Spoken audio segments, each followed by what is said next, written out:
Welcome to another edition of Your Impact Attack. That's right, it is your Impact Attack. And my goodness, I wish it was all yours. I wish we didn't have to have any of it. But here we are. We are back. The VBC is in the house. Hello, I'm the V.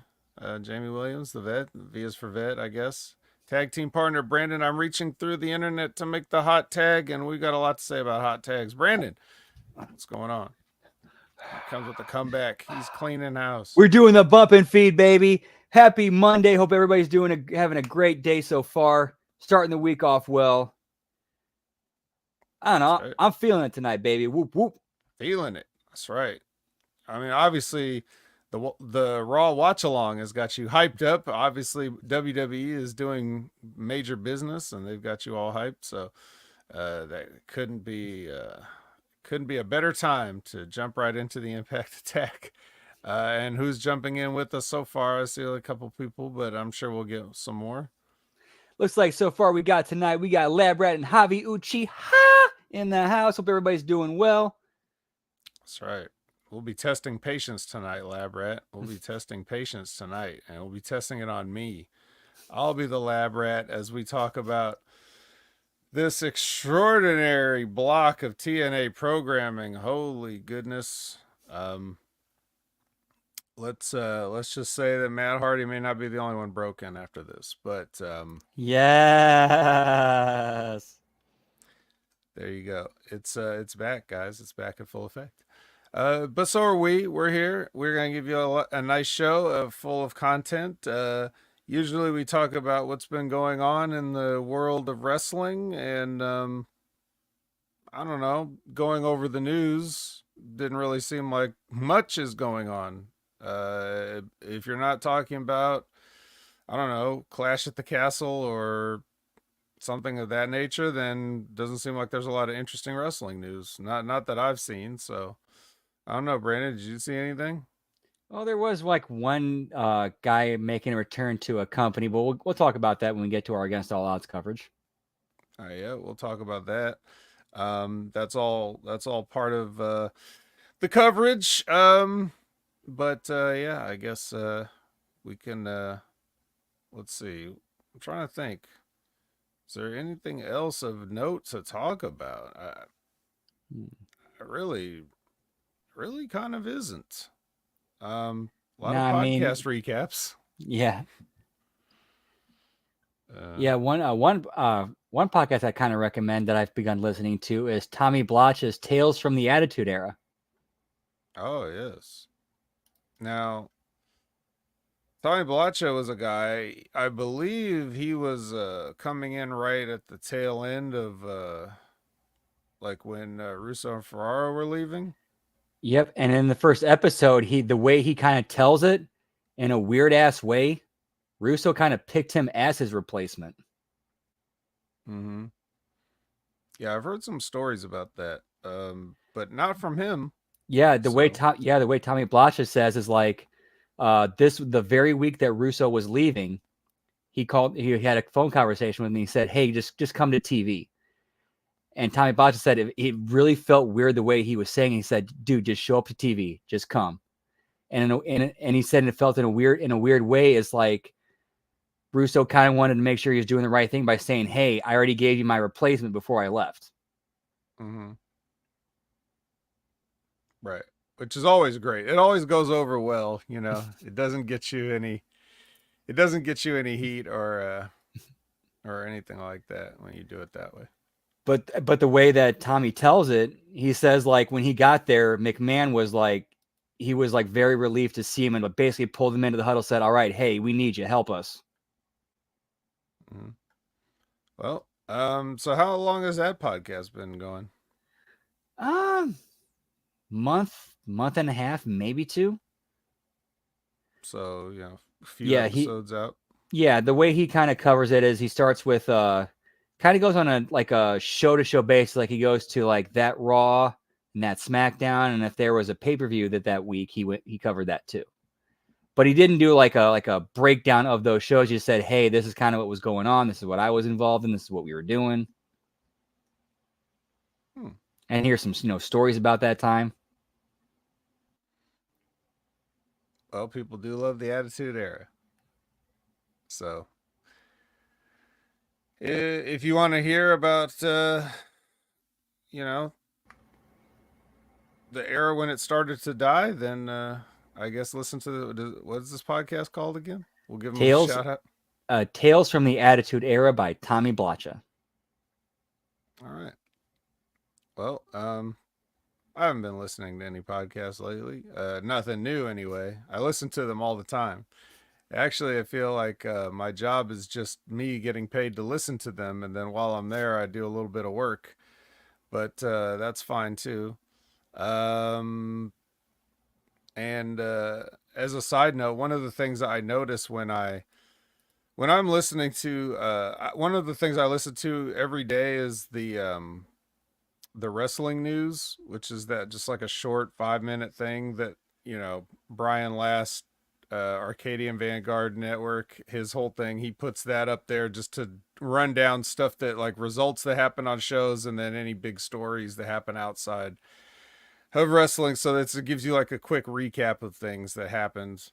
And when you listen to them run down like the results from things, and then you hear back to back, or back to back to back, or back to back to back to back, whenever they're going over results of things and saying like how many people, you know, so and so gets attacked so and so after the match until so and so made the save. Like when you hear it like laid out like that in like bullet point format of how many times it happens, it really just makes you shake your head at like how often and how repetitive like this has become such a commonplace thing that it's almost like just like the boring thing that's expected to happen. Like, well, we just have to, after this match, we just have to do something because nobody can be you know nobody can be satisfied with just a match ending. There's got to be somebody attacking somebody, which Right. it Yeah, means nothing now. the rule of thumb I would always try to implement is do not repeat a finish, and if you have to, make sure they're split up on different halves of the card. Yep. So there you go. And it's certainly not a big deal, unless they decide it's a big deal. Like people can do all kinds of stuff. Uh, Kidnapping, vehicular attempted homicide, like setting people on fire, like all these things. These can all just be done and it'll just get people like another match. But one of the guys in NXT like attacked somebody and he got fined and suspended for his attack. I will say this from my own personal experience and with other wrestlers I've dealt with, and this is what I've noticed. They like if this would happen for real, and these were like real things that happened, they would much rather deal with it themselves and have to get police involved. Hey man, I'm not saying that they should or shouldn't involve the police. All I'm saying is, you have to have if you're doing your story, you have to have consequences across the board for your company. You can't just say, "Oh well, Steve Austin is allowed to beat up the police, but anybody else is going to lose their job." Like whatever the case may be, there has to be some consistency across. Somebody can't jump somebody after a match and then get a title match as a reward, and then the next guy that jumps somebody after a match gets fined and suspended because that's what's convenient for what you're writing on your TV show. This isn't like complete fiction, which is it's funny because we're going to talk about a lot of stuff later, but wrestling has this weird thing where it's like we're still asking people to try to believe or suspend disbelief on certain aspects of things, and then we give them completely unbelievable things to look at. And it's just kind of funny how even though people make excuses, they just won't go in that direction. They won't go in a total fiction direction. They still try to do things like they'll try to they try to work the people still. You know, it's just I find it quite interesting that even after all this time, they still won't fully commit one way or the other to whether something is fiction or not. So, uh, um, but as Labrat is asking, do we have muffins? No, I guess we don't. So it's going to be a longer show for Yeah, I me. got a feeling you'd easily go through a 12 pack.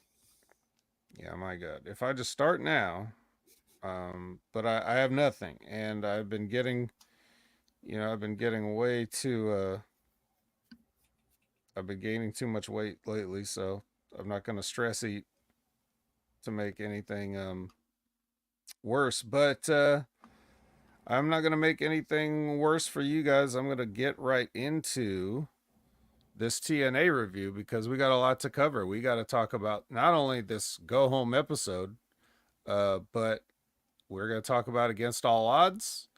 We're going to give you the full coverage. And then we're even going to give you an alternate reality version of the TNA episode that Brandon has for us, I'm sure.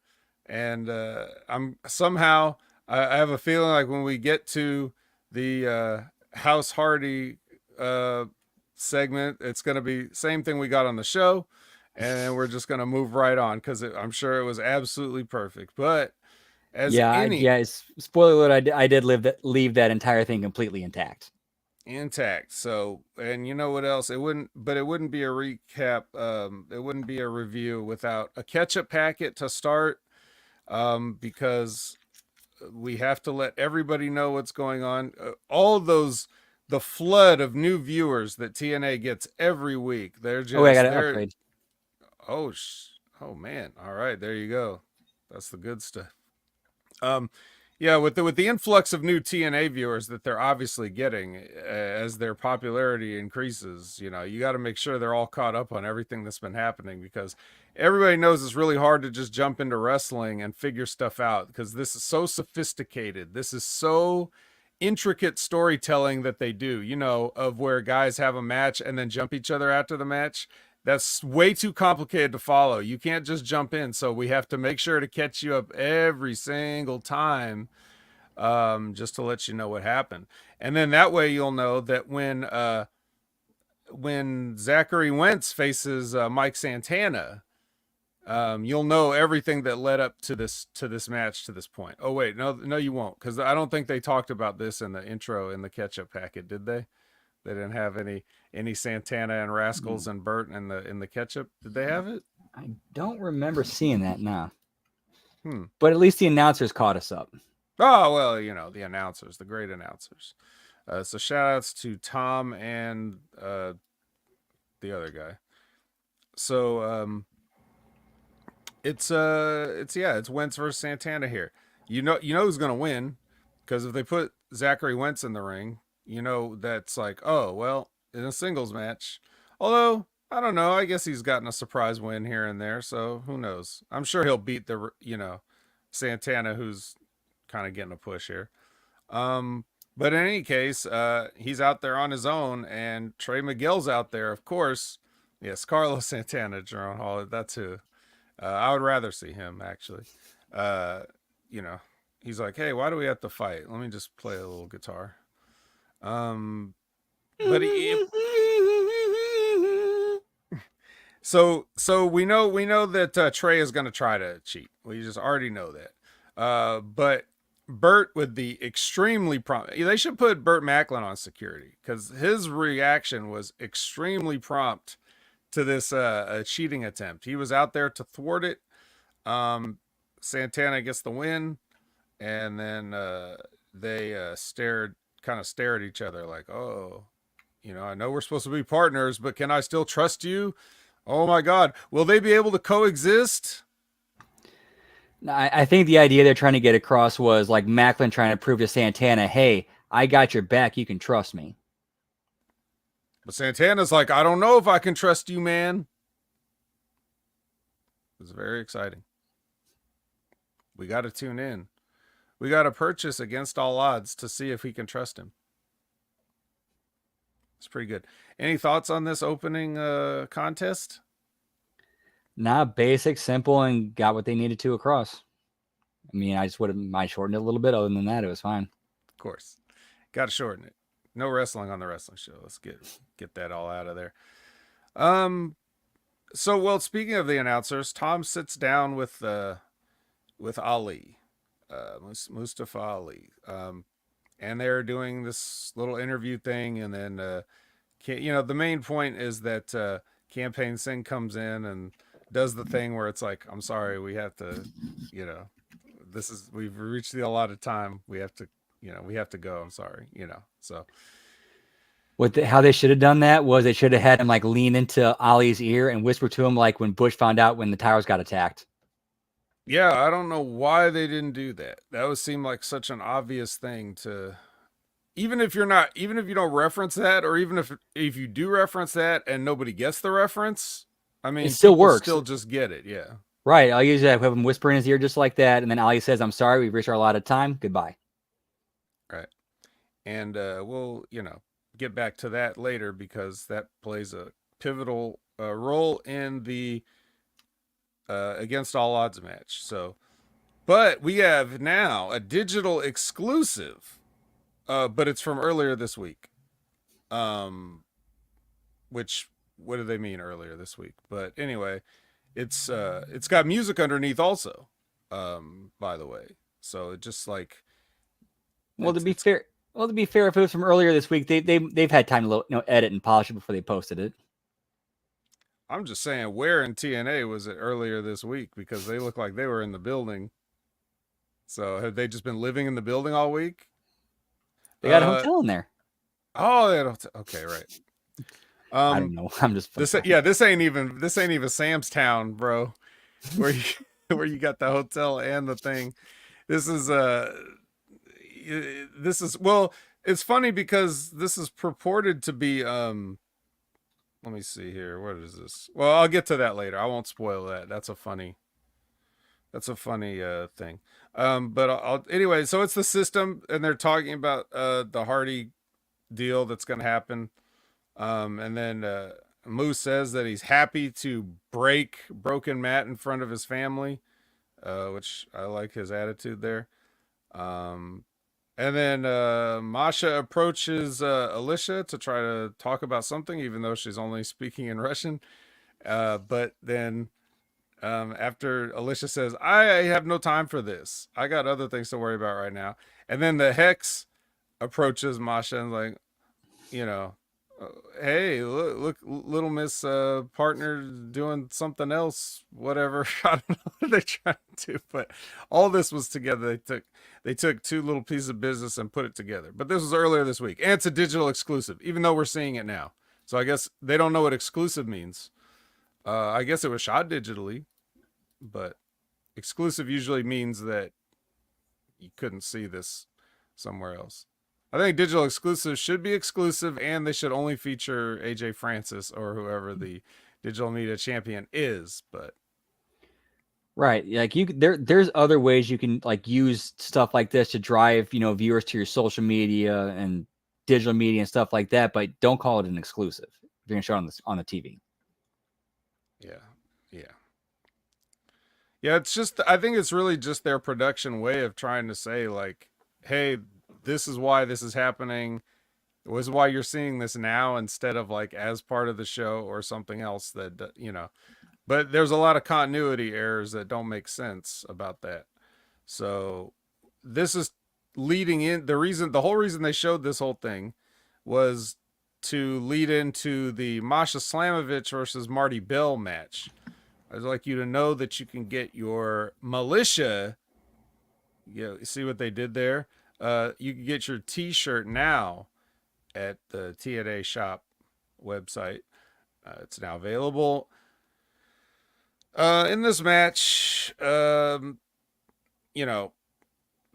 finish is that they take Allison Kay's distraction, and then Marty gets like a schoolgirl, whatever, schoolboy roll up pin on Masha, and it was awful. It's like a little bit better than the Austin Owen 97 broken neck roll up. Like, it's a little bit better than that, but not by much. Doesn't look like anybody would have not been able to kick out of it, but that was the finish, so that's what we do. Uh, Nonetheless, as I'm watching the match, I'm just remarking, like, one name that always I forget when people ask questions, when they say, especially with NXT and TNA now, where people are saying who would be good that you'd like to see, make the jump, one way or the other. And of course, we say Moose always just, he's the star of the company, but I always forget about Masha because they are just, she's like the Moose of like a year and a half, 2 years ago, which they're not, this is not what we're supposed to be getting out of her. And it's funny because ironically during that time, she was going on that undefeated streak of, just squashing people left and right. And now she's in this, getting rolled up badly by this person that's been around in TNA for like off and on for 10 years and She can't even squashed do it. a roll up still. Yeah, she squashed Jessica Havoc in like 15 seconds. Yep. Picked her up, snowplowed her. And now she's getting rolled up by this. Anyway, but in this match, she proves once again why she's one of the best. And somebody should want her right now. Like, get her out of this disgusting cesspool of non-talent that is TNA. Sign her away from this, take her away from this, unless she doesn't want to. Maybe she's happy doing what she's doing. But if you ask me, I would definitely I would definitely just give her a blank check. And the psychology in this match would, like, I mean, she took 90% of the match because she knew she was doing the job. So, the match was basically all her. So, I mean, that's kind of how you're supposed to do this. It's just supposed to look better when you go under, or you should just not book it this way. Especially considering where we go with it. But anyway, that's my message. Masha's great. Get out of this place and go somewhere where they take things a little more seriously. And also, you had the easy out of Masha's partner's gone. She gets caught up in a 2-on-1, and that's how she gets beat. I mean, pretty simple. Lots of ways to do it. I mean, if I was gonna ever do anything, I would just have them have like a, I don't know, what would it take? A baseball bat or something else like that would just really knock somebody out to give an excuse why she lost. I'm not gonna have her lose fully conscious to a roll up. Just not gonna do that. Yeah. How hard to distract the ref? Chair shot. She's out. 1, 2, 3. Mm-hmm. Yeah, or I don't know. Just learn to book something. Anything except this works. Oh, speaking of anything but this, so Zaya Brookside checks in with Steph DeLander, and she's gonna need a little more time. She's gonna need one more day till the pay-per-view to make her decision which box she's gonna check. And then First Class comes through, and AJ, for some strange reason, steals her rose. And then he walks out, and then PCO comes out of nowhere, just shows up, and then follows him. Interesting. Usually he is accompanied by some sort of fanfare or something, but now he just walks past, looks at the camera, and then goes through the door. Interested to see how that gets punched up. But that goes directly to First Class with Gia on stage, and then the lights go out, and then PCO appears. So he attacks, the guys and whatever. But the whole idea is, and you see this, like, there is, if you're looking at it from a television perspective, there is sort of a thing of like the anticipation. If you've left your house, if you've purchased a ticket, if you've driven to an arena, if you've taken your seat, if you've been watching a show, and if you're in anticipation of your favorite wrestlers, getting to see them live and in person, you know, the anticipation that's building. And then when you hear the music or whatever it is, or they make their dramatic entrance, whatever, that's like, wow, it's cool. It's like, this is the person I've been waiting for. Here they are. They're being presented to me, you know, in all their glory. Um, and it really kills that if you're like, see them milling around the arena beforehand, just whatever, in street clothes, talking to people, hanging out, you know. That's why they don't let the fans in before a certain period of time. That's you don't see them when they're not, you know. And even on a show like this, if you see them before their big entrance, you know, that kind of takes the pop of the entrance away. So if PCO is about to make this flashy entrance where the lights go out and then the lights come back on and oh my god, he's standing there. Well, see him walking around backstage right before that isn't really, does that not kind of like spoil it? Yeah, and here's a punch up I had for that. Lights just go out, and that's how you end. That's how you end the pre-tape. Lights out. Right.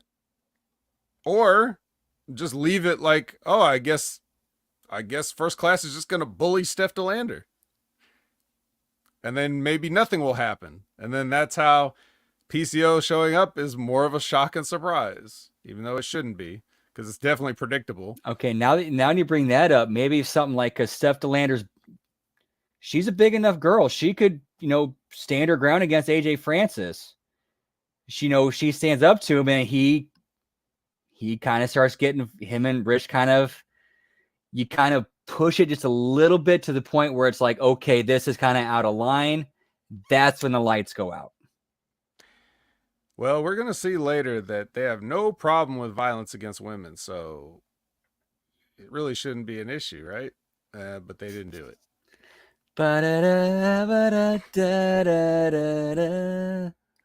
Mm-hmm. Very timely reference, Lab Rat. Thank you. Yes. But here, speaking of violence against women, we get Tasha Steelz versus Dani Luna, and you know, whatever about this match, but there was a point where, you know, Tasha got her chin lock. I'm sure she sharpened that up a bit since Dolph Ziggler's been there, and you know, guys like working with guys like the Good Brothers, you know, she's really been polishing her chin lock or whatever, and it's so good now. Yep, there you go. Good bicep shot too. Look at the guns on Tasha, but I swear, tell me if you guys didn't notice this. I know she didn't mean it, but I swear Dani Luna tapped out on that chin lock. She tapped. Like, she tapped. Go back and watch it. Well, actually don't. But if you do, look at it. She's just doing the thing that wrestlers do where they like touch themselves, you know, but like she did it so quick in succession that it looked like she tapped out to the chin lock, and the referee's not going to call it. But if you're leaning into like a realistic situation, if the referee saw that, he would assume you quit. And that's a finish. Like, the finish is, no, I didn't tap out. I was, you know, there was an involuntary spasm or whatever, but now you have to take that L because the referee stopped the match for you. And now you give her an out. They did a weird thing like this we talked about when Mickie James was doing stuff like this, right?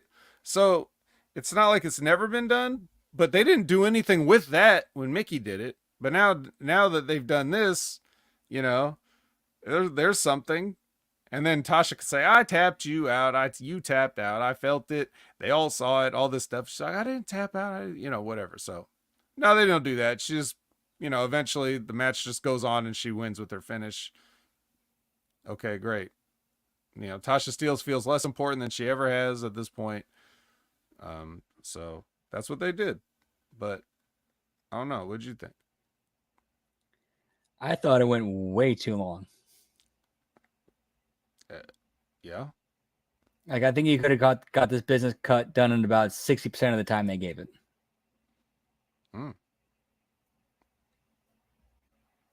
And this time it was like the babyface team was outnumbering the heels, so we're not really gonna take advantage of that. But I just, it doesn't matter. What did this match mean? Sonic says Jade did the same thing at the Clash, which I haven't watched, so I don't know. But yeah, you really just gotta not do that. Just don't tap people unless that is the finish. Yeah, one again, this might just be me because this is one thing I was always taught was like whenever if you're in a hold, like if you were in a hold for real, what would you be doing? You're gonna try to break that hold. You're not gonna be doing this stuff. You're gonna be like, grabbing at them. Mm-hmm.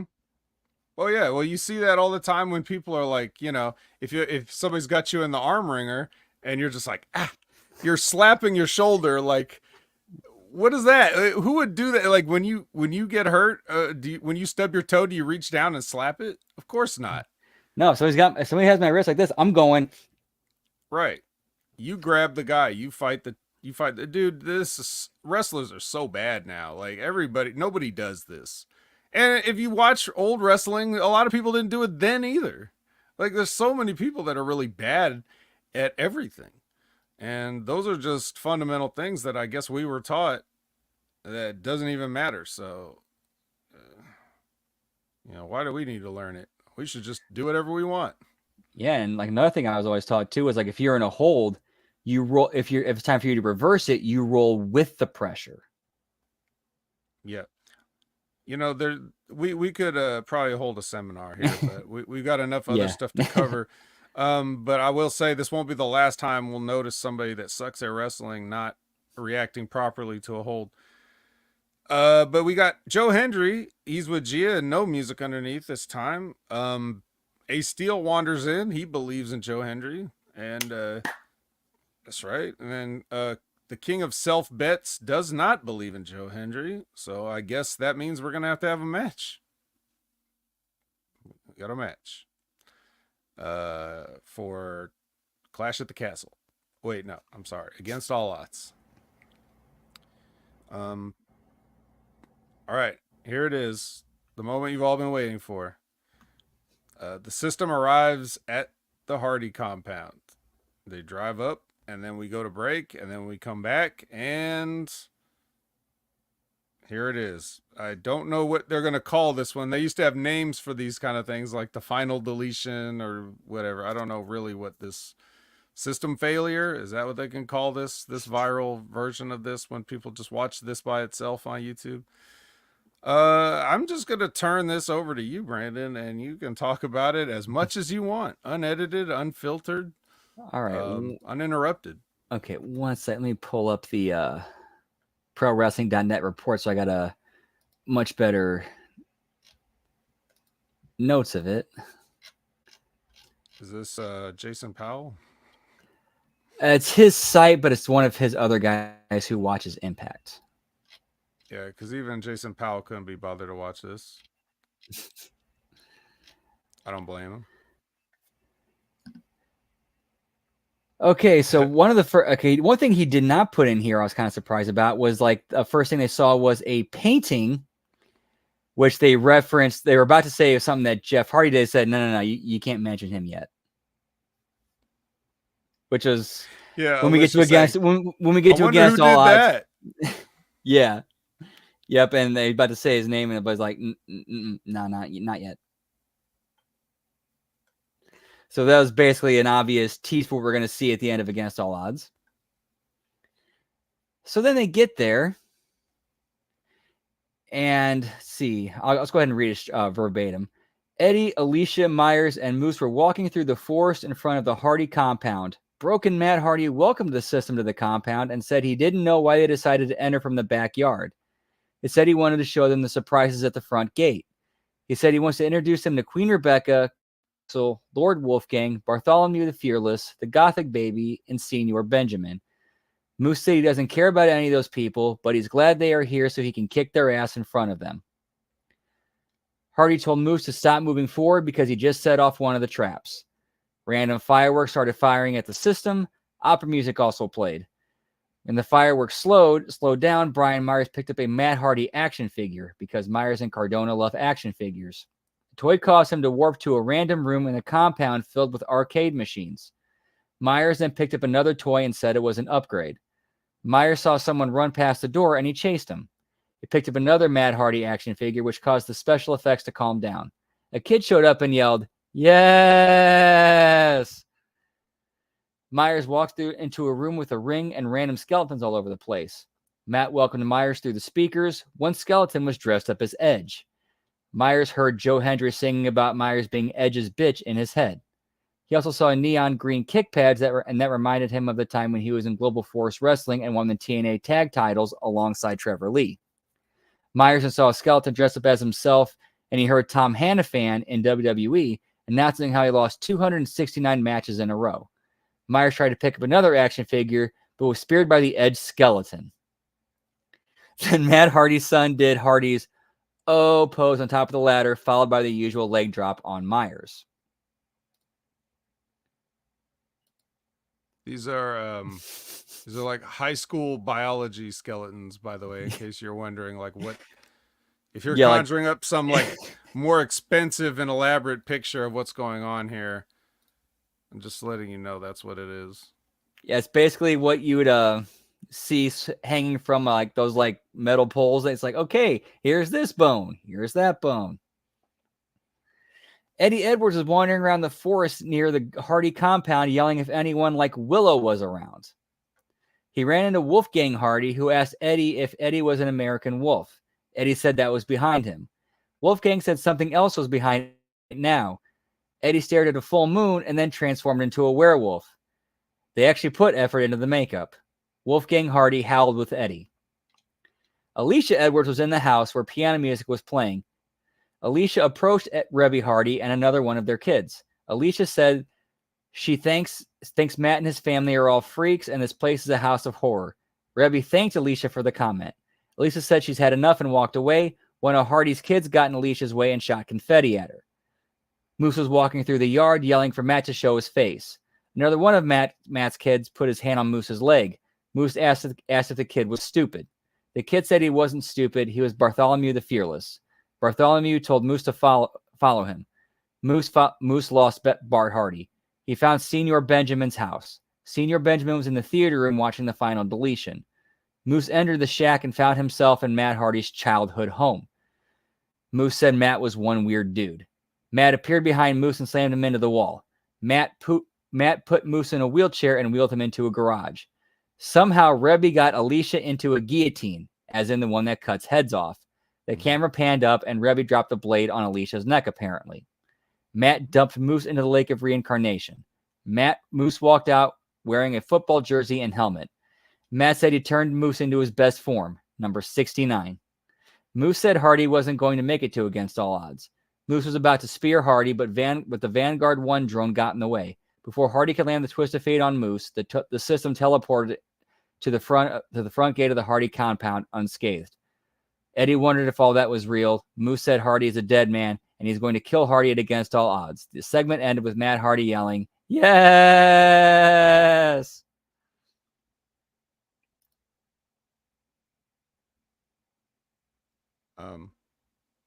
Yeah, they did. They did not name Gothic Baby during that one part. I didn't like that. That's who that was. Yeah. Doesn't deserve a name. Not over enough, I guess. For the record, the football uniform was like a New England Patriots throwback. It wasn't like they just put a generic jersey and helmet on. They actually had NFL gear. If anybody cared. I'm just wondering, was that actually Moose's number, or were they just doing that as a rib? I'm sure it's his number. It's the number he's always uses whenever he has anything. Like when they do the system team jerseys, that's his number. Okay. So again, just because of what number that is that question is always going to be there. Always. So, right. I mean, why?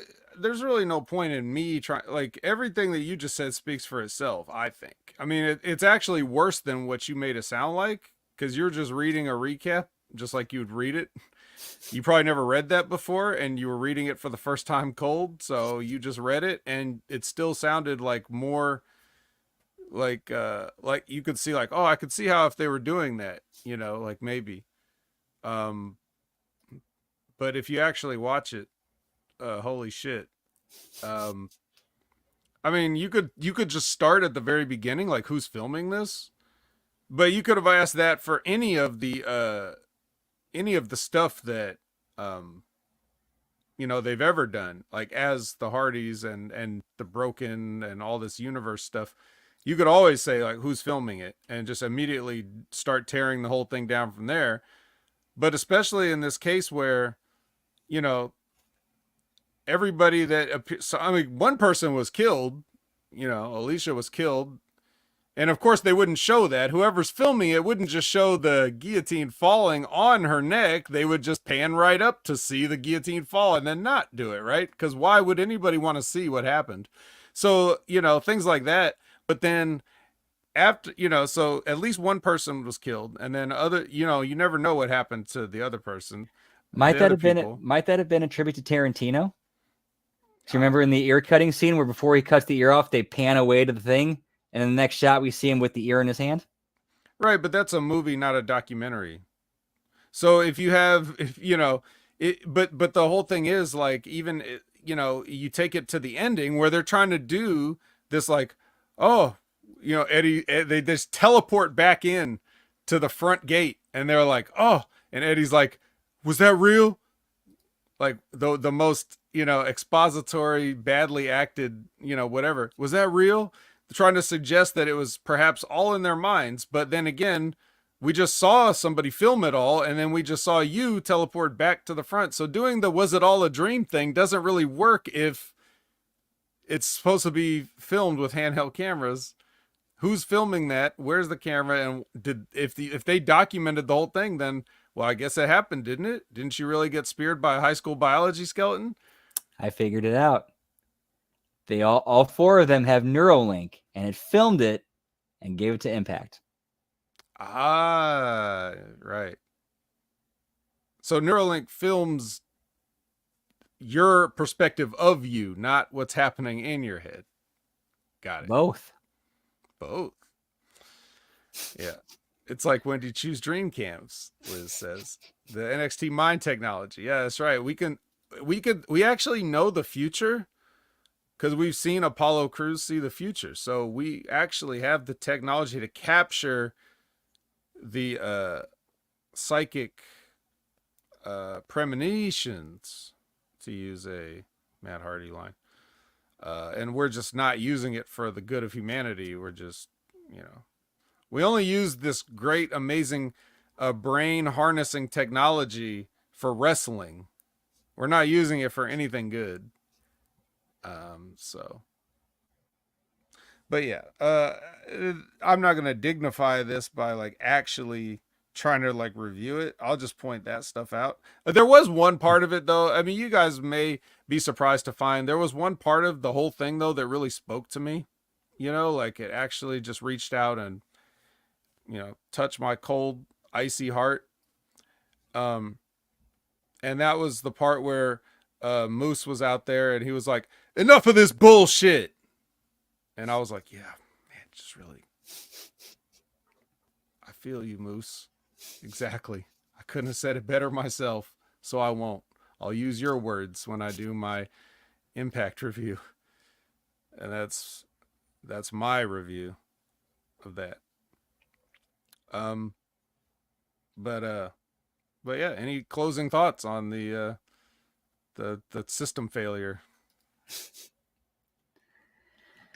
We were talking before we went live. Like a way they could go with it is like there could have been drugs in the fireworks or something in there that kind of some hallucinogen in there that messed with them. But then again, like you said, how do we know what's going on? Who had the cameras in their heads? And that's why I said Neuralink. Yeah, Neuralink, of course. No Vanguard 1, surprisingly. We did see Vanguard one. He came. Did He came. Yeah, at the when Moose came out after he came out of the. Oh, that's right. That's right. That's right. I forgot. It did. It did say that. It knew how tall he was. Um. Yeah. So there you go. And then but of course, like all this, right? It's just a lead in, to a wrestling match. That's the payoff for your crazy mind altering, experience at a haunted house where everybody supposedly died. Or we captured the first ever werewolf transformation. We were lucky enough to get that on camera too. Like, we've always heard these legends for years and years and years, centuries even, but now we've got one. We've got a werewolf finally. Was it just me, or did it kind of seem like the way his makeup was done? It kind of felt like a little bit like Michael J. Fox from Teen Wolf. It didn't look like it. It just looked like.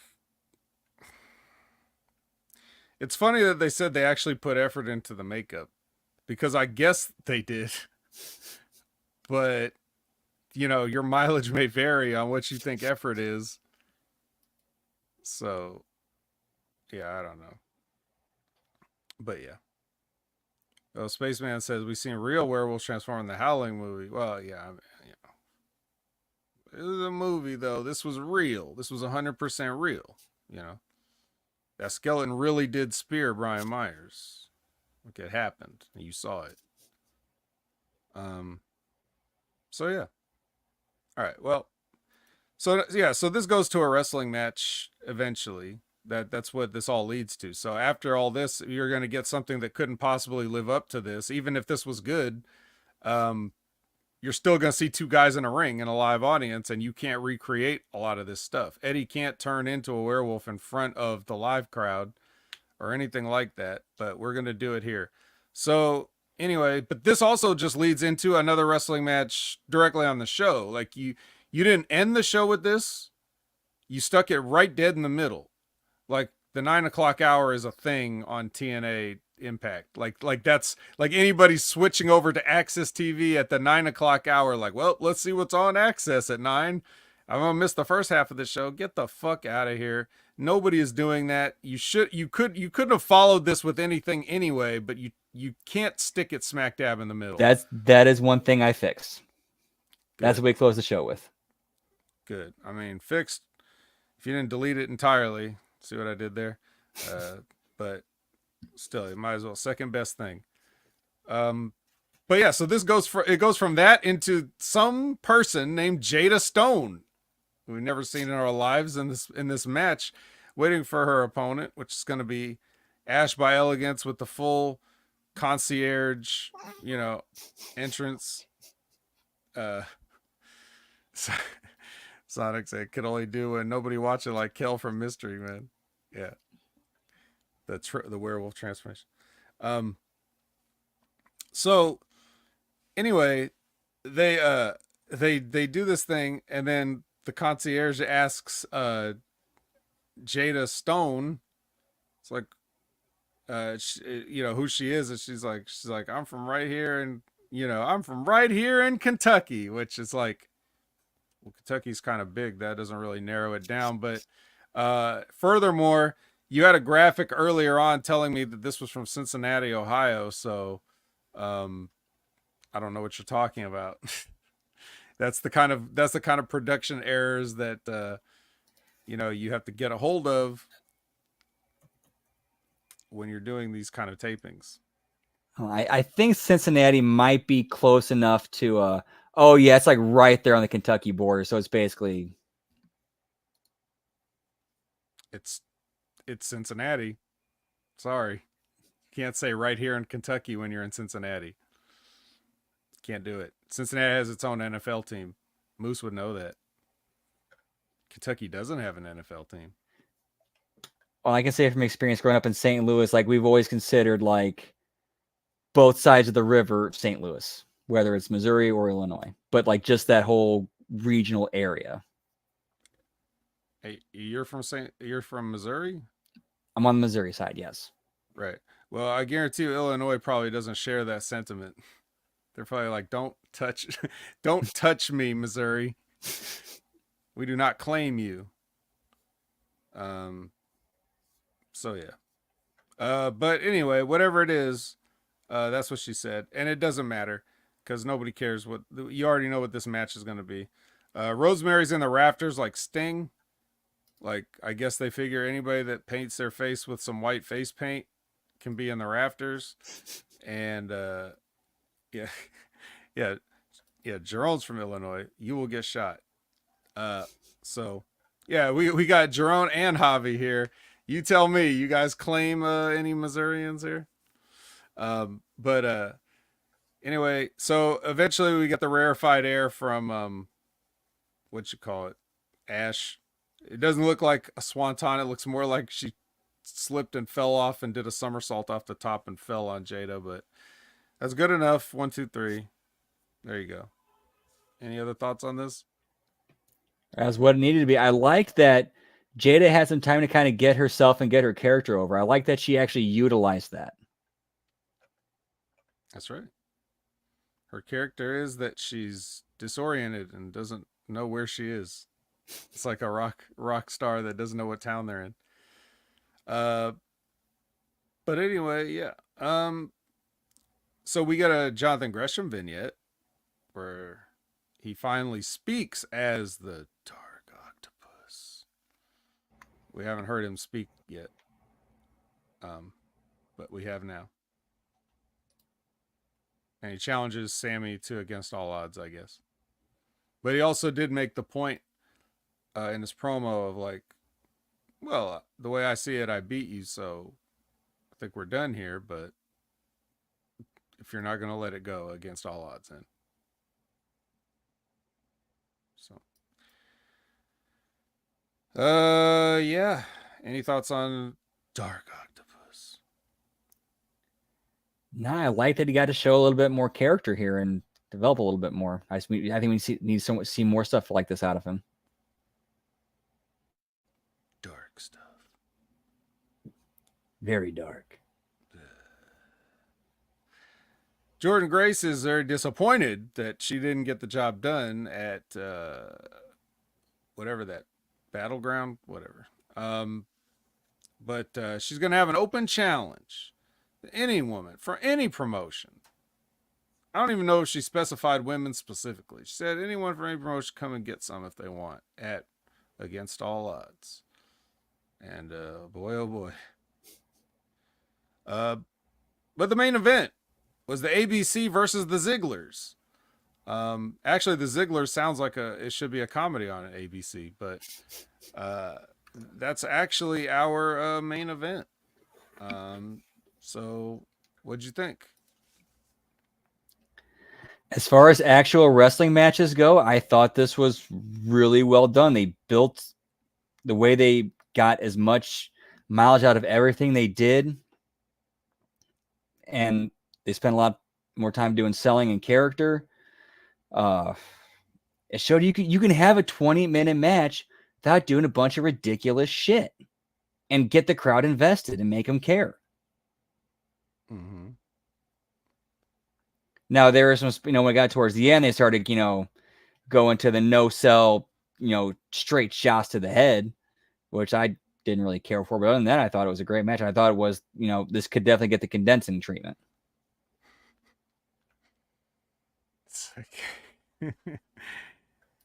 It's time for you guys to get condensed. If you ever got back in the business, that would be your gimmick, the condenser.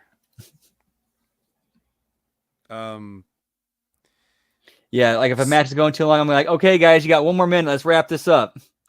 Otherwise, go into a count, or otherwise go into a draw.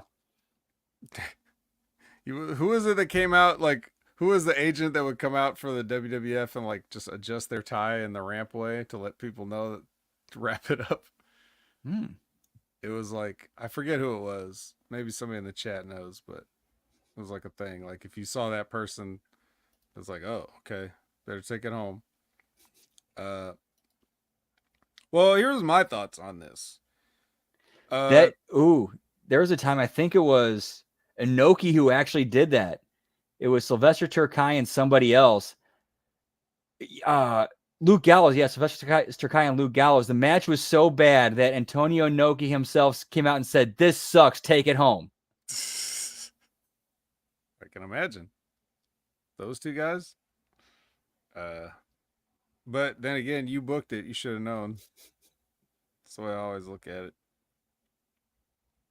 That's the funniest thing. Like when a promoter's like, "Ugh, this match is terrible." It's like, you booked this. You tell me you didn't know what you had? We're not talking about like indies where guys showed up and you haven't seen them before and you're just putting them on the card. It's like, you know, these people work for you. So my thoughts on this was it was very nice. We know that really what's going on here, it seems like, is that Dolph just wants to get his brother a job and he's not going to stick around. So at least maybe Ryan can stick around. But like, as I'm watching this match, I'm like, why waste a hot tag on Ryan Ziegler?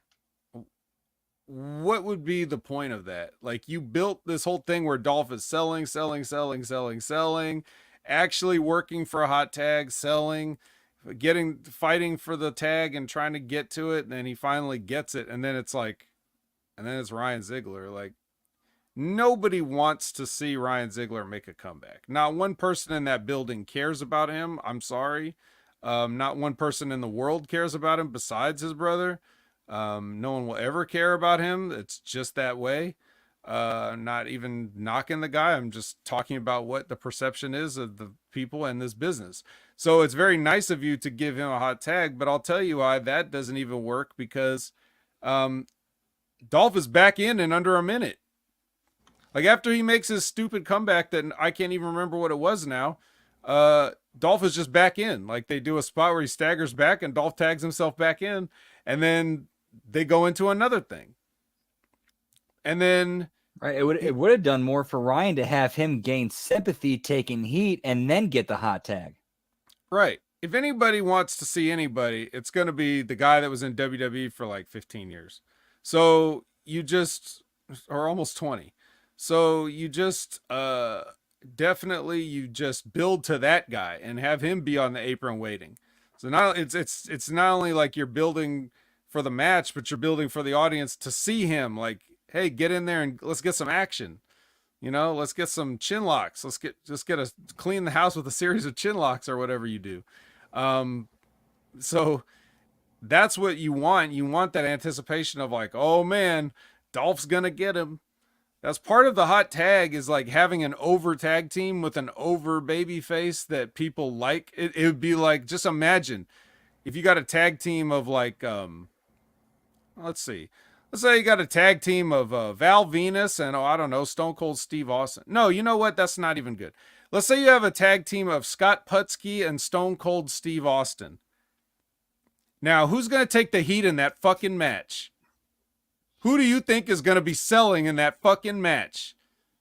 You mean to tell me that Steve Austin's going to be flopping around like a fish and have Scott Putski leaning over the rope like, come on, and the audience is going to be fired up to see him?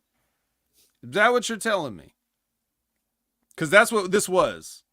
And then, after all that, Scott Putski comes in and hits his weak-ass comeback, and then Stone Cold tags himself back in and makes his, starts going into more shit, like you said, with like all the no selling and the whatevers and the everybody in the ring at the same time not tagging out.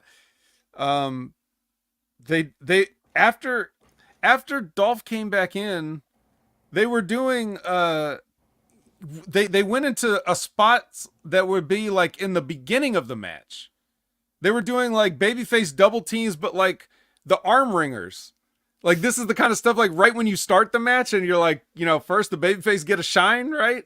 And they kind of double team the heels. They like tag in and tag out on the heel, and the heel sells it. And then they do a double arm ringer. Like, oh, like you already did a hot tag. And then you go backwards to opening spots in the match where you're doing double arm ringers. Right. Like, yeah. you're slowing it down to double arm ringers. Yeah. Like, it's basically doing shine in the go home. Yes. You're supposed to be getting shit ready to you're heating stuff up to go home, and you're back doing. You're like starting the match over. Like, up, hit reset on this match. We're starting all over. And then they do. Then and then after they do a double down at whatever point, so they can try to get a hot tag to Dolph again. But the problem is, like I said, he already tagged back in once. So even if you were trying to do like a short thing to tag Dolph back in after he took heat the whole match, he already came back in and tagged back out again. Like, this would be the third time or fourth time he's been in the ring at this point. Does anybody know how to do this job at all? Like, anyone? The 20-year WWE vet who goes on shows and constantly tells everybody how good he is and how he thinks he's still good and he wants to prove that he's still good. And it's like, you can't do a simple house show tag match? You haven't learned that in 2 decades? How to do this shit? This is embarrassing. But the fans wouldn't really probably notice that. If anything, they're just coping with this whole thing. Like, oh God, we went to see a TNA show. I guess I'm going to enjoy it. Some of these jobbers don't even know what town they're in.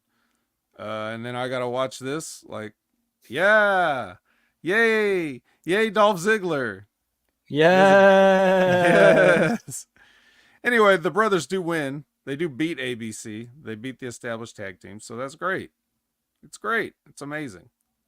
Why they did and what this has to do with anything, I'm not sure, but I mean, I know why, but then again, no, I don't.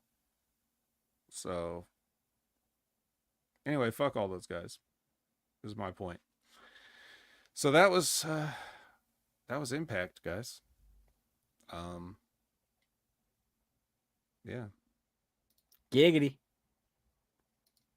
I could have done a good half dozen just on that tag team main event alone, but then I would need like an extra box because I would need a whole box for the deletion thing. So terrible. Let's see what you can do with it, Brandon. What kind of an impact can you come up with? All right, let's pull her up. Whoop whoop. So we open it up with our recap and catch a packet. Go to the intro. Oh, some bitch. Hold on, sorry. Ooh, it's already starting off hot. Come out saying some bitch. All right, let me go to the announce table. They run down the card for tonight, talk about recent events, and give their thoughts. And then we go to the digital media content of the System, Masha, and Hex. Same as on the show, but a little bit longer with more content. Open the show with match number 1, Masha Slamovich versus Marty Bell. Masha Slamovich, music and entrance. Marty Bell, music and entrance with Allison Kay. Same match as on the show. Then you go to a pre-tape with the System, where they get in their vehicle and begin to drive toward the Hardy compound. Then you go to our first commercial break. Sit-down interview with Tom Hannafan and Mustafa Ali. Same ones on the show. Match number 2, Zachary Wentz versus Santana. Zachary Wentz, music and entrance with Trey Miguel. Santana, music and entrance. Condensed version of the match on the show. Backstage with Steph DeLander, Zaya Brookside, and Gia. Same as what we saw on the show, but with what we talked about earlier with some adjustments where we don't see PCO, but, we get some clues that something's going to happen. Then we go to commercial break in number 2. In-ring interview with Gia and First Class music and entrance, and then we get the same thing we got on the show with PCO out to take out First Class. Go to Jonathan Gresham vignette, same one we saw on the show. Match number 3, Jada Stone versus Ash by Elegance. Jada Stone music and entrance, Ash by Elegance music and entrance with Erge. Same matches on the show. Pre-tape with the System. The System continue to drive toward the Hardy compound. Brian Myers sees itchweed in the woods. He rubs his eyes, and then itchweed is gone. Then we go to our third commercial break. Come backstage with Gia, Joe Hendry, Frankie Kazarian, and Ace Steel. Same thing we got on the show. Then we go to the pre-tape with Jordan Grace. Same one on the show, promoting her open challenge for Against All Odds. And then we have an additional match for this week's show. The Good Hands versus Speedball Mountain. The Good Hands music and entrance plus pre-match promo. Speedball Mountain music and entrance. Speedball Mountain over clean. We have an additional pre-tape with Giselle Shaw and Gail Kim. Gail says how proud she is of Giselle so far, and then she books Giselle in a match against a mystery opponent next week. You go to a pre-tape with the System. They are getting closer to the Hardy compound, and they notice Hardy Boys symbols in various colors are starting to hang from the trees the closer they get to the compound. Then you go to our fourth commercial break. Come back with a Crazy Steve vignette. He wants the Digital Media Championship and wonders how he can stir the situation between First Class, PCO, and Steph DeLander to make it happen. Match number 5, Tasha Steelz versus Danny Luna. Tasha Steelz, music and entrance. Danny Luna, music and entrance, and Lars Fredrickson. Same match we got on, or condensed version of the match we got on the show. And then you go right to match number 6, ABC versus Nick and Ryan Nemeth. ABC, music and entrance. Nick and Ryan Nemeth, music. Oh, wait, hold on. Where's my... Oh, something went wrong here. Shit.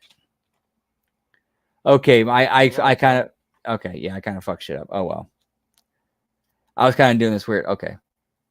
But let's go wrong with this for now. So we got match number 6, ABC versus Nick and Ryan Nemeth. ABC, music and entrance. Nick and Ryan Nemeth, music and entrance. Condensed version of the match on the show. Condensed incorrect.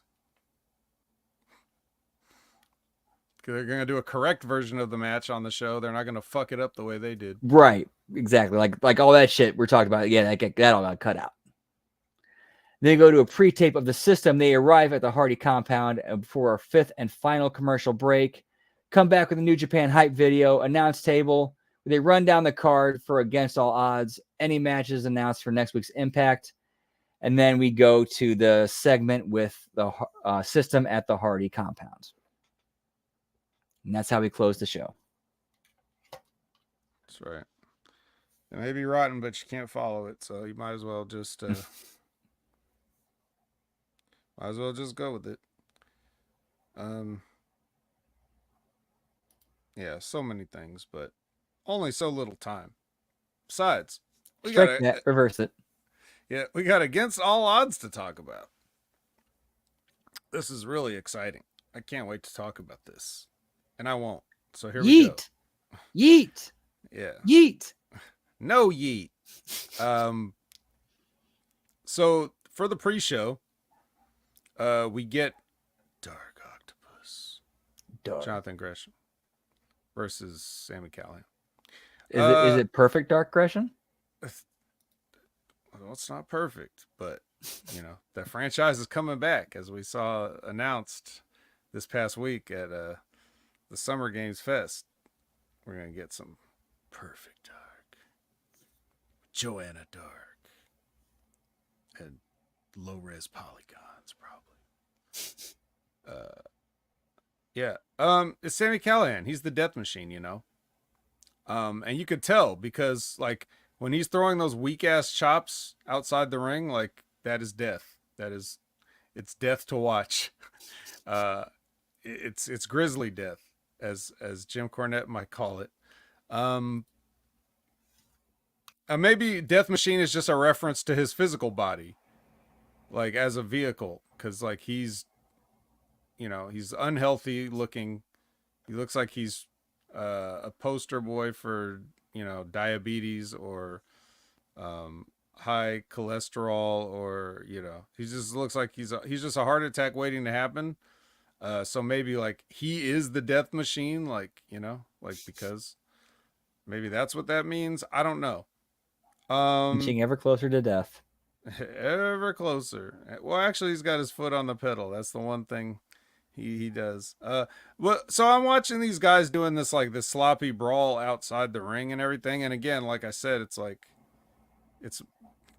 you're fighting outside the ring like this is a serious fight, but he's chopping, which is one of my pet peeves. And then they get in the ring finally, and then the bell rings, and I was like, oh. So I guess I wasn't really paying attention at the start, but yeah, we're going to start the match after this first 10 minutes. Okay, got it. The match finally started. And so like what I mentioned earlier about don't know how to sell anything. So there's a spot where like Sammy's standing on the floor. This is during the illegal part of the match that never happened. When Sami Callihan thought that since this match wasn't official, all he could do was slap a guy in the tits, you know. But Jonathan, so he's standing on the floor, and Gresham is up on standing on the apron, and he's got Sammy by the arm, and he's like taking his fingers and like snapping his fingers and like manipulating his arm and doing stuff to his arm, right? What do you think Sammy Callahan's other arm was doing? I'll give you a multiple choice. Oh, wait. Hold on. I'll give you a multiple choice. Was he A, slapping himself on the shoulder, as Brandon just did? Was he B, grabbing at Jonathan Gresham to try to free his arm from Jonathan Gresham's octopus-like grip? Was he C, trying to like actually like run away from this? You know, because all he's got him is by the arm, so he could like try to walk or reposition himself or maybe climb up on the apron? Or D, did he just put his other hand on the apron with his back to Jonathan Gresham and just stand there making faces? I'm going to go D. You are correct. It is D. He did the least realistic thing that a human being could do. And as a man is breaking your fingers in front of everybody, you just rest your arm lightly on the apron like you're just leaning on it, like you're taking a cigarette break or something. And you make faces.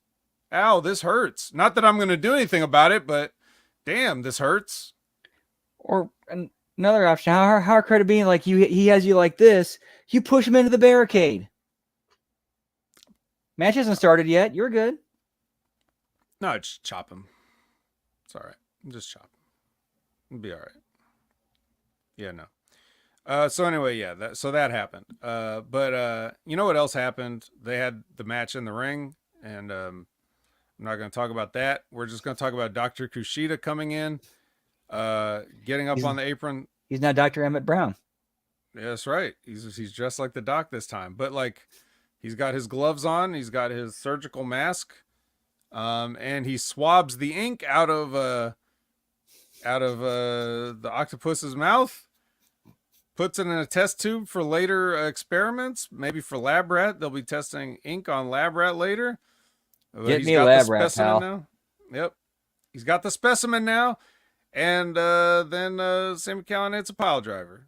So the dark octopus goes down, and even though we've seen octopus be able to like really contort and shrink their body to fit into the tiniest of spaces, it was nothing against being in between Sammy Callahan's legs as he takes the pile driver. So I guess he's human after all. Your winner, Sammy Callahan. Your loser, all of us. But hey, it was the pre-show. Maybe you skipped it. You know, who knows? Maybe you lucked out on this. So yeah, what did you think besides all that other stuff I said? You know, at least they're putting storyline effort into the pre-show. Like, this is actually an advancement of business and furthering an angle. As you can say what you want about how you feel about the angle itself, but at least they're doing that. Mm-hmm. So that means that we'll get a vignette where he's doing tests with a high school chemistry set with one of Matt Hardy's skeletons in the background, with Edge's pants on. Yep. And he'll finally find out what this substance is. It's probably going to be octopus ink. I'll just spoil it for you guys. All right. Then we get a weird sort of promo. It's a system with Gia and music underneath, like overpowering music, like as in I'm struggling to hear the system under the music because they have it mixed up too high. So again, you can't have a live TNA show without some sort of audio issues. And this won't be the only one, but I would just remember thinking, oh, also, by the way, there's lights. There's lights in this, red one. And then there's also coverage because we switched to close-ups of guys. So you got coverage, you got lights, you got music underneath. You've got all the best things for a backstage promo. I would love to see the way UFC would do these kind of interviews and stuff like that with these. I'm sure they have music playing under all of their live interviews. But anyway, the point is, Moose says that Matt is going to have to learn to trust the goddamn system, according to Moose, which they bleep. But he said it. And then we get our other pre-show match, which is Militia versus the Hex. And this is another case of like, okay, well, clearly you set up the Alicia's part of the system, who are heels, and you have her in a tag team with Masha. So I guess she's a heel by proxy. But then the Hex are also seeming like heels because they cheated to beat Masha. But then they have like this match where it's kind of like an oops all heels thing, because the crowd is seeming to be hoping that the Hex win, but the Hex is still like cheating, and the Militia is like Alicia's like pandering to the crowd like a heel would, like, I don't know, it's just nobody knows what they're doing. And I just wrote down that this started off as a mess and it fell apart from there. It just sucked. Militia retained with the Steiner device, or whatever you want to call that. Why not just have this be them versus Spitfire? You already had that thing with them, like, okay, we had that victory over Tasha, kind of doing well, and we're the only, other tag team in the division. Yeah, why not? And then that's where you could actually have the Spitfire split, if that's where you were going with it. Yeah, it seems strange. But they're not, they didn't do that. So, that rotten match was supposed to get you hyped up to watch, to order Against All Odds. And I guess maybe it worked for someone.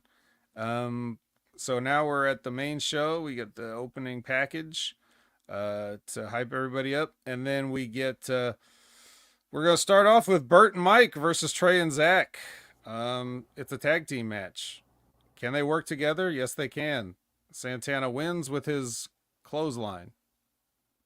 It's I guess it's a spinning clothesline, so that's nice, but it's a clothesline. And then they shake hands afterwards, and even maybe a little bit of a bro hug in there. So it turns out they can work together. Will this be the last time we see Bert and Santana working together? The new babyface, Burt Macklin? FBI, not to be confused with the full-blooded Italians? Only time will tell. Now, you didn't see this one, or? I didn't. That was one I read about. Okay, well, you just heard about it, too. Did it change your mind? No, I mean, it's I don't know where they're going with these guys. Yeah, who knows? I'll tell you where they're going with Arena Wars. They're going to Apple on June 25th. So if you want to watch Arena Wars, starring a bunch of people you never seen,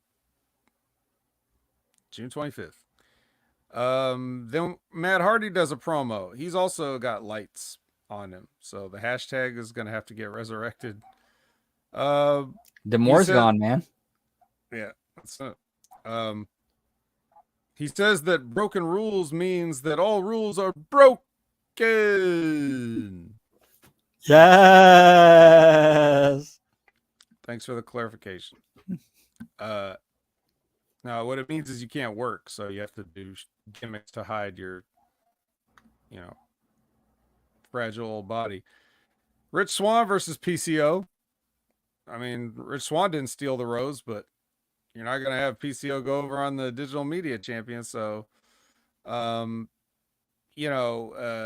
Francis comes out. He cuts a promo about how he's the Scottie Pippen. That's why he's wearing the jersey in Chicago. He's the Scottie Pippen. Everybody talks about Michael Jordan, but Jordan didn't win anything till Scottie Pippen got there. So I don't know what that's supposed to mean in terms of his character or his relationship with the audience as far as getting heat? Because would I that be guarantee. saying Rich Swann is the Michael Jordan? I have no idea. That's something that you got to be from Chicago to get. I have to imagine. Mm. Well, they chanted "shut the fuck up" at him. So if that gives you any indication of how they felt about it, I guess mission accomplished. Uh, which his response was, "There are children here," which is great. Um, but yeah, the match is a match. PCO hits a PCO salt, and then Steph Delander comes out, and she's gonna give her answer to the card, and she really drags this out. The answer. She takes her time with it. She really milks it. She's out there just making people wait and just not getting to the point and just hemming and hawing and just How slowly much you want talking. to And how much you want to bet she was told, "Hey, go out there and kill some time"? fuck, I don't know if that's what she was told or if she just doesn't know any better, but I think we could have definitely gotten out of here a little bit quicker and nobody would have been mad. So I don't know. But her answer is we. She said yes. She will go on a date with PCO, I guess.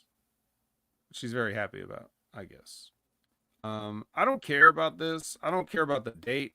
I don't care about anything. But if we're doing all these things like these vignettes of PCO, or they're showing him coming out, and he's got a team of mass scientists reviving him all the time and everything like that. Like, eh, I don't care about any of that. I want to see them take a camera to document like whatever barber he gets lined up at. Like that's what I want to see. Because if you ever notice his hair is like, it's got to be very meticulously and perfectly, shaved and everything. So that's what I want to see. Who's lining up PCO here? Is it just one of the other doctors? Like as soon as he finishes cutting his hair, that he puts the car battery? Is his hair still growing even though he's supposed to be dead? Here's what I want to see. Now that you bring that up, how about some vignettes of PCO getting ready for the date? Oh yeah, let's definitely do that. We are you guys hearing this, Stooges? Could you imagine him tuxedo shopping? Is he already wearing a tuxedo? Kind of. He just put pieces of it back on. Yeah, I don't know. He just needs the little bow tie and a cummerbund or whatever. Yeah. Actually, Right. that would actually work for him. He's still in his like regular gimmick, but he has a cummerbund on. Let's go with it. Let's do it, guys. All right. Now we're getting a package, and then we get the Zigglers versus the System. So at one point in this match, Lish is cheating, and then Dirty Dango shows up, and he kind of gets the ref to eject Alicia. So it's like, hey, he's backing up the Zigglers, and then she gets ejected, and then later on Moose comes out, and he's like, well, shit, if she got ejected, then I'll be in your corner. So he goes out there, and he's like at ringside now. So you got Dango on one side, Moose on the other side. These guys are having their match. And then there's a spot where it looks like they hit their finishes, the double danger zone or whatever. And then the referee is getting ready to count to 3, and then Moose pulls the ref out by the leg, and then the ref is like, "What are you doing?" And he points at Dango like it was him. He did it. And then while they're doing the Spider-Man each other, Dolph Ziggler leaps on Moose from the inside of the ring to out, and then while he's doing that, and there's a bunch of confusion out there, and the ref is with them, then Dango hits Ryan Nemeth, Ziggler, hits him in the face. Boston knee party, 1, 2, 3. Oh my God, Dango was working with the system all along, and he celebrates sort of with the system at the end, but then he goes to fist bump Moose, and Moose doesn't fist bump him, but he just is happy and leaves anyway. So Moose may need some convincing to fully bring Dango into the fold, but there's a potential new addition to the system, a new component, if you will.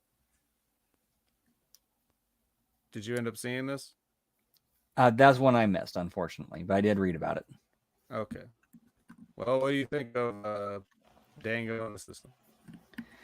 No, I think he's a fit for it. I think he works well in that group. He could go after the Digital Media Championship. Okay. Even though he hates it. God, I hate social media. Well, that he could be like the anti thing and just do videos and media content that just ribs the shit out of it. Right. Well, I mean, any kind of content would be better than what anybody else has done. ABC's with Gia, no music underneath. They do a promo. She's basically saying, "Are you guys gonna win?" And they're like, "Yes." Then they show Jordan Grace getting her ear stitched up, and I'm like, "What now? You waited till the day of the show to get it stitched up?" And and I just saw a thing where she did an interview where she was talking about like she had to take out her belly button piercing because she didn't want that to get ripped out, and took out her something else, like I want to say a lip ring or whatever. It's just all these things. It's like, I think you still have your nose ring in there. If I saw correctly, you had your nose ring still in. So maybe that's just like a clip-on decoration she left on there. It's a clip-on. Yes.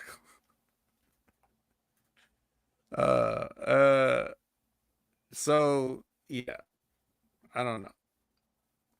It looked like she was, but hey, I'll give her the benefit of the doubt and say it's a fake.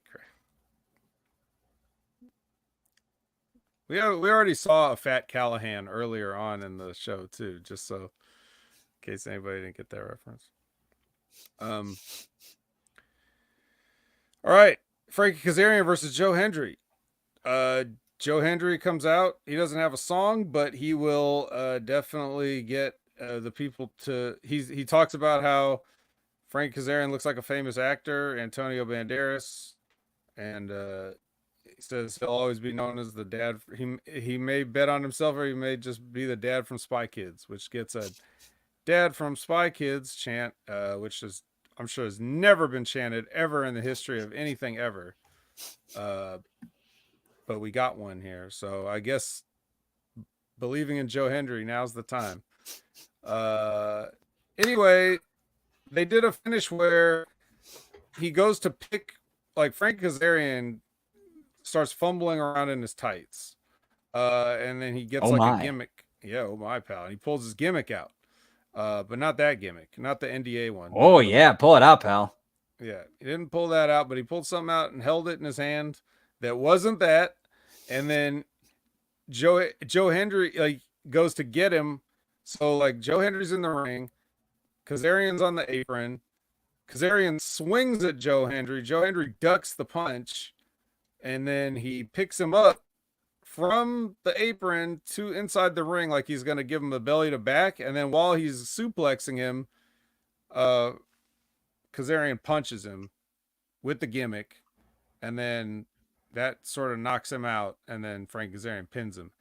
And it's flat as fuck, because I bet most people didn't see him go into his tights to get that at first.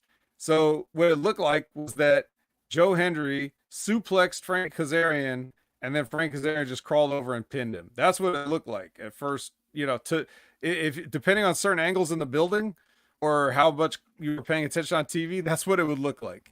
It looked like Frank completely no-sold it and pinned him. But then they made sure the announcers talked about it. They made sure to go back and show a replay of the whole thing and everything. So there was that. So not only did he pin him, then he kept on attacking and chicken winged him. And then Ace Steel came out and he's like, "Hey, don't chicken wing people after you beat them. What's wrong with you?" Which he doesn't do that for anybody else that attacks somebody after the bell. Ace Steel's never been seen until now that he's professed his belief in Joe Hendry. Now he'll come out and stop people from doing post-match attacks. But before that, no. So chicken wing on him. Ace Steel comes out. Ace gets shoved. Then Ace punches Kazarian. and Kazarian takes a bump, and then he like leaves, and Ace is standing tall. So Ace Steel, baby.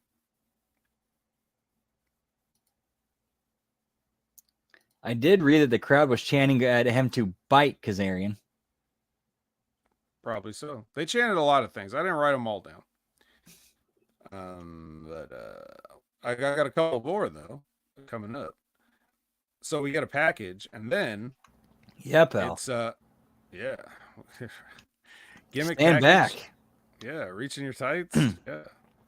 It's Mustafa Ali versus Trent Seven, neither of which I think are the guy's type, so he's probably less interested now. But yeah.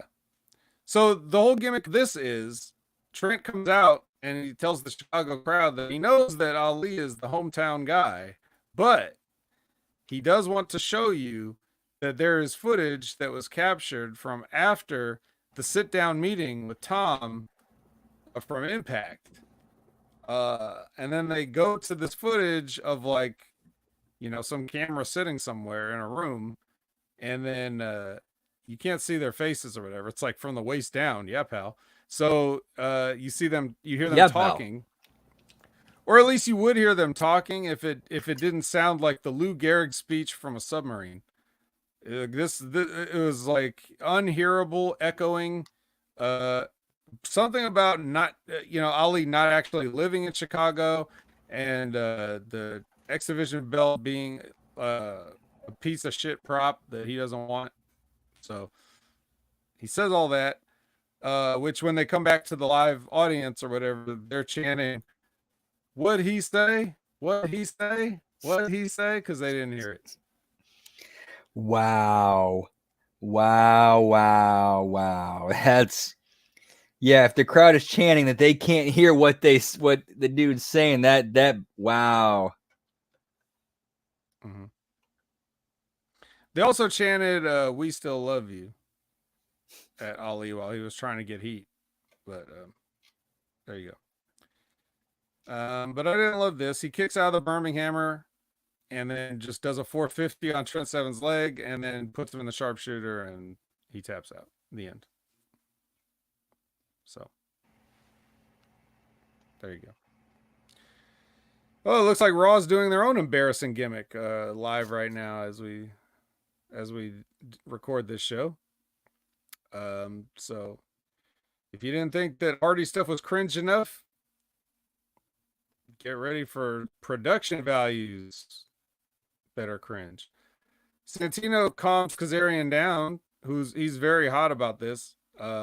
He was hot for the whole match, the whole X Division match. He was hot, and he's storming around backstage. And then Santino calms him down by making sure that this Thursday we're going to get a Chicago street fight with him versus Ace Steel. So Ace Steel back in competition in a street fight.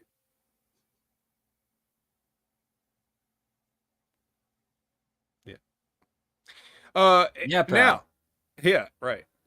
Now, ABC versus Josh and EY. They have matching singlets. Why is this happening? Like, where's the where does this match come from? They had a match of the last thing, right? Didn't they have a match at the last thing and then the Canadian team went over? Didn't that happen? Yeah, I think it was something very similar to that with Eric Young and Josh Alexander teaming up, and they beat somebody. I forgot who it was. I don't think it was ABC though. Well, there had to be some reason that this match was happening, but I don't know what reason this match was happening. I don't know what this has to do with ABC. I don't know anything. I don't know what the reason was that Chris and Josh tried to Joey Ryan each other in the middle of this match. Like, what the fuck was that? Anyways, so anyway, it was a tag team match and these guys just did a bunch of stuff. You know how it is. Eventually there's just no more tagging and the guys are just in the ring the whole time, all of them. taking turns doing spots and everything, and then they finally hit the fold on Eric Young, so they get their win back if that match did indeed ever happen, whether it was on Impact or a different show. So ABC's back. They got to win. Okay. We got another package explaining the whole Jordan Grace and NXT thing. That's right. And then now it's time for the Jordan Grace Open Challenge. And we're waiting for her opponent. And by the way, did you see this match? I did, and it's exactly who we thought it was going to be based on what we saw at Battleground. Yep. And she got exactly the reaction that you would expect her to get when you got a whole crowd in Chicago really hoping that since anybody could show up, that anybody would. But instead, Dark Paxton. That's right, Paxton Taylor from NXT showed up. And nobody made any noise except to chant some probably mean stuff at her. But most people are just like, what? So I felt bad for her, but hopefully she knew that was going to happen going in. I mean, you already know you're going in there to get served up. And it's a big deal for you, but still, it doesn't feel good when you have to come out to no reaction. Or when they put you in that position to like, it's one thing to come out to no reaction if you're like in a dark match or if you're, you know. But when people are like, when you say, who's the mystery opponent? It's still a mystery. That's never good. So, yeah. And then Ash by Elegance will watch, as she usually does, as the concierge says. You all bought a ticket to watch Ash watch this match, so that's what she's going to do. And she's got her chair. It's the best office chair that Anthem could afford. She sits in the sort of in the entranceway, which is also kind of funny. So I'll let you give your thoughts on this match, but just for my personal, like, my psychology analysis of this whole thing, for Paxson to get no heat in the match, or no heat by existing, or any heat whatsoever, any reactions or anything, or just the way that she has no ring presence. She's just in there just like doing whatever Jordan Grace wants to do, basically, who beats her up for like almost the entire thing. She never at any point like takes over the match. So if that's what you're gonna do, this is way too long for that.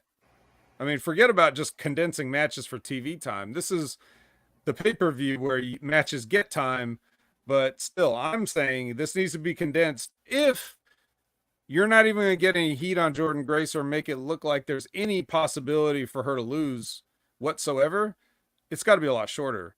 This is just awkward. So that's my thoughts, but what did you think? Yeah, I agree with that. I think it was made a little bit too obvious. That was gonna be. I think this is an area where it should have been. We should have had a swerve, and it should have been Natty stepping in front of Tatum Paxley and taking it from her.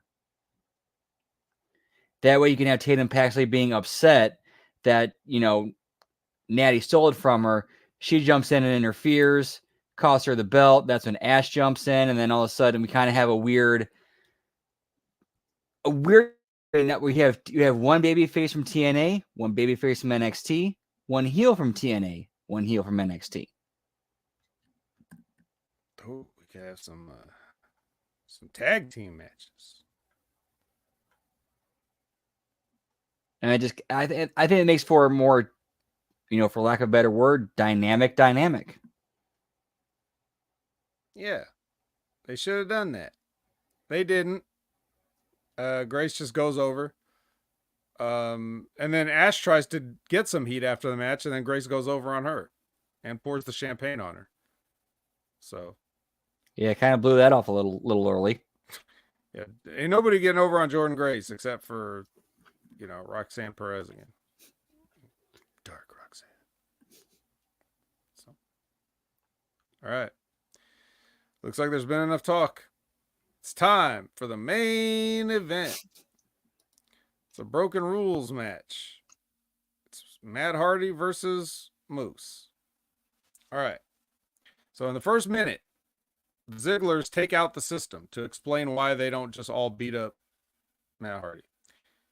And then this is all still in the first minute.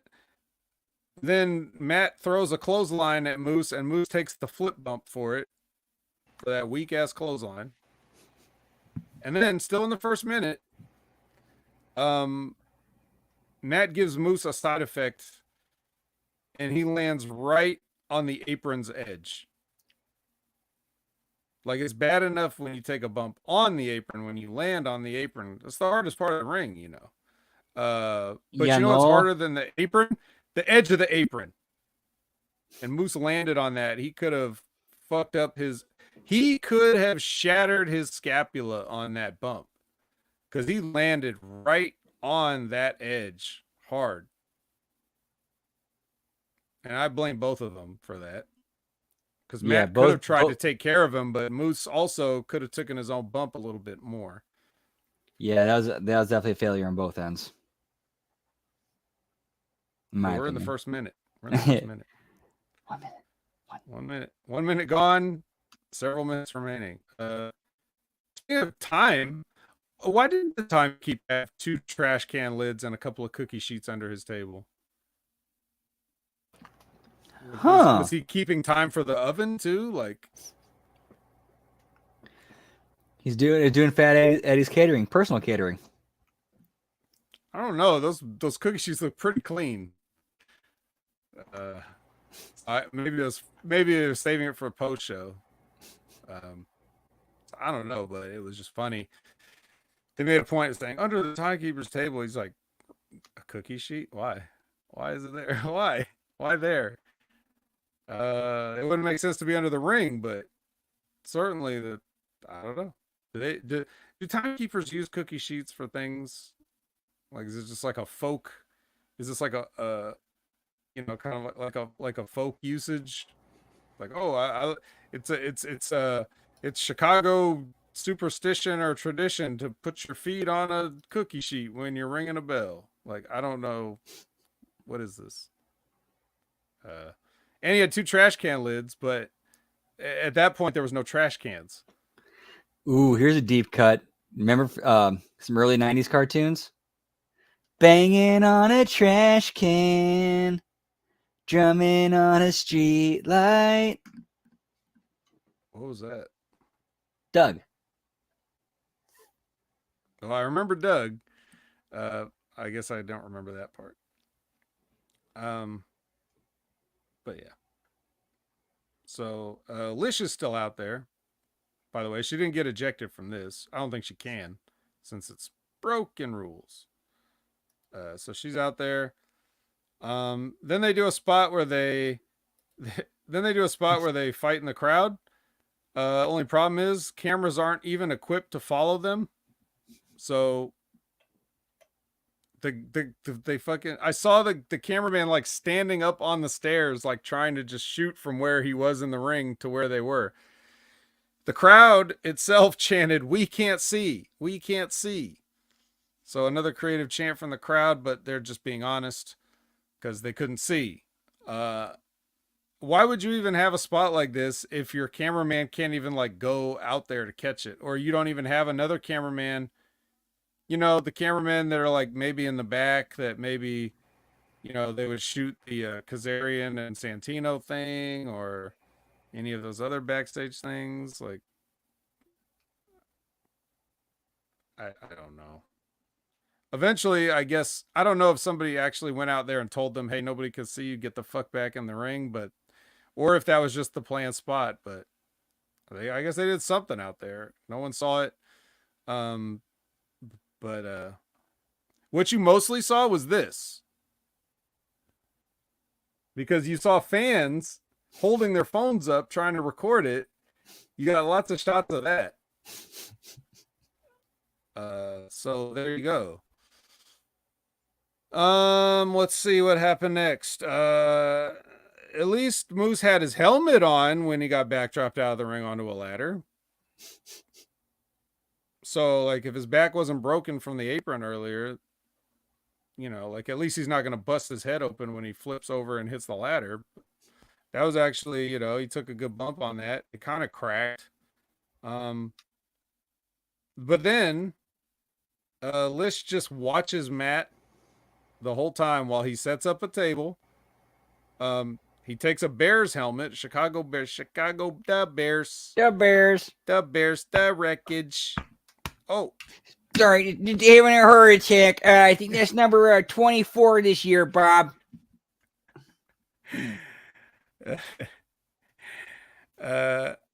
So so, you know, he takes the Bears helmet, beats Moose up with it. Again, Lish just watching. Just watching. And then she you know, he actually climbs up the ladder and legs drops him through the table. And she just watches the whole time. She does finally get in the ring, and she takes Kendra and she breaks Kendra all over Matt, which causes Rebecca to come out. I guess she's not being called Rebby, she's Rebecca. And I guess you could say Kendra is broken. Yes. So yeah. And so the best way I could describe this is when Rebecca gets in the ring, Alicia charges at Rebecca and then takes herself down. She sort of like jumps into Rebecca's arms and Rebecca falls over. It would be supposed to be like if she double-legged Alicia and took her down like that, but instead Lish kind of just did the whole thing for her. What a worker. And then the finish comes where you know, they got a table set up in the corner and Matt Hardy decides he's going to spear somebody. Like, hey, I can spear somebody too.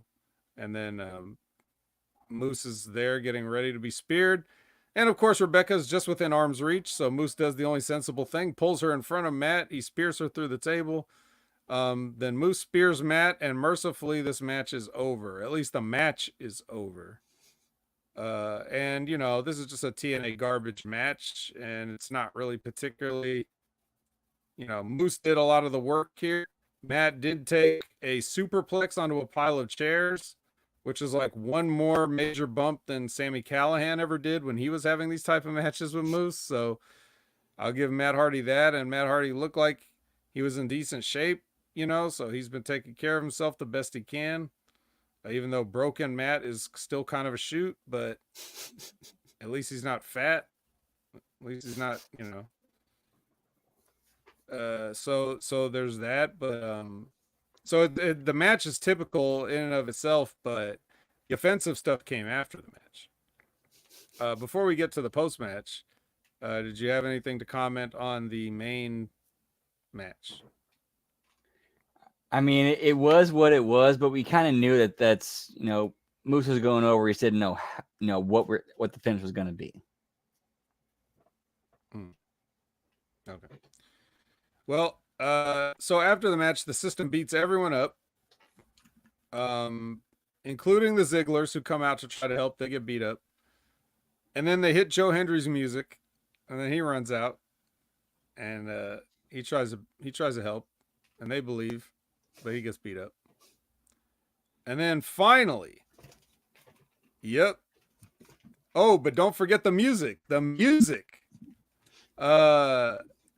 Hit Jeff Hardy's music. But he's not gonna dance, but he's also not gonna hurry. No rush. My brother and sister-in-law are getting the shit beat out of him. I'm gonna take my time. Yeah, I got my chair, you know, on my time. I'll get there. I'll get there eventually. Yeah, your sister-in-law's there. She was getting gang stomped by the system. No hurry. Well, I'll sit in the back and I'll let 3 other guys go first, and if they can't hang, then I guess I can try. Yeah, so This would be on the wrestling bingo card of like making a debut with full music. You know, only a little worse, or only not a little worse, a little better than Edge's debut, where he had a video package play and then he slowly walked down to the ring right before somebody was about to get killed. Um, so yeah, so Jeff shows up and then everybody beats up the system and they all leave and then everybody gets their hands raised. We're all raising hands. We're all winners here. Good night, everyone.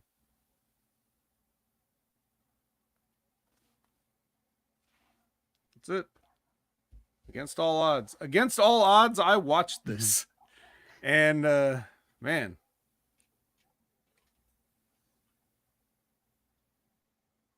I'm done. If you want to have comments. That was my comments, man. I didn't freeze. That was just well, in the words of Porky Pig, that's all, folks. Yep. That's it. What can you say? I mean, it's another one of those TNA premium live events. Or what's the thing that's not premium? Standard live event? Like this. Like this isn't even like one of the big ones. But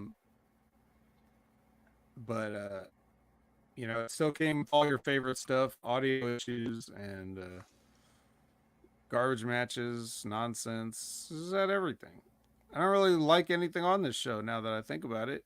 When I look back on it, you know, there really wasn't any sort of saving grace. So there was a Jordan Grace, but that wasn't, you know.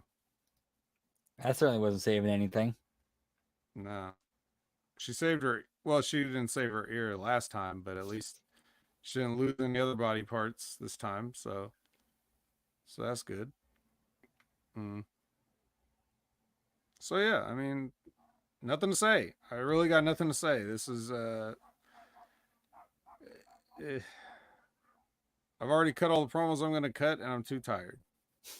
And the dogs are barking outside in the neighborhood for some reason. I'm old, I'm tired, and I work with children. That's right. I saw a shirt that somebody made that had the logo on it, but like, or that phrase on it, like a CM Punk style shirt that had that phrase on it. And I would have bought it, except number one, it's not like an official shirt. It's just some fan shirt. And second of all, they fucked the phrase up because the phrase is supposed to, it says like, I'm hurt, old, and I'm fucking tired, and I work with children. But they sort of censored the "you" and the word "fucking" with an asterisk. But also the line is actually, I'm hurt and I'm old and I'm fucking tired and I work with fucking children. So if they had gotten the line right, I might have considered it. But no. But no muffins. We're muffin free tonight. Vet on a diet. Diet vet. Just for the taste of it. So with that being said, I think we should leave. Brandon, where can the people find you after you leave? Once I'm out of here, you can usually find me on Twitter, or as the kids call it these days, at X, on my new handle at LG Brandon Whoop. I'm also on twitch.tv. Once I get everything, at least once I figure out exactly how I want to go with it, it's currently at twitch.tv/Miss T of the Transarchist, but it will be changing to some variation of LG Brandon or some again, depends on what's taken. We'll see once I get all that sorted out. Also on Substack at HMG Brandon. I'll also be doing this week's schedule for watch-alongs. It's going to be Wednesday for AEW, Friday for SmackDown, and we'll probably throw in another bonus Impact one up for Sunday like we did last night. Okay. All right. Very nice. If you want to find more of me, it's at Opinion Haver everywhere, except no substitutes, the few that there are. And if you want to watch me talk about the NXT crossover part of the TNA thing, You could do that every Wednesday at 8 a.m. Pacific, 11 a.m. Eastern with Big Ray Hernandez, and the Next Level Wrestling Review, also for Hobby Media Group. Join in and talk about it with us live. And if you want to see me talk about the wreckage and have a heart attack because I ate too much sausage, then you can watch Jimmy T and myself every Sunday at 8 a.m. Pacific, 11 a.m. Eastern. We'll talk about AEW Collision on the wreckage. Then, what else do we got? We got Wrestling with Rip Rogers every Friday, except for this Friday at 8 a.m. Pacific, 11 a.m. Eastern. They'll be taking a week off, so Von Lawless can get a much-deserved anniversary getaway. It's always nice how, you know, your family knows when to book things right when you have other things to do, but hey, take what we can get.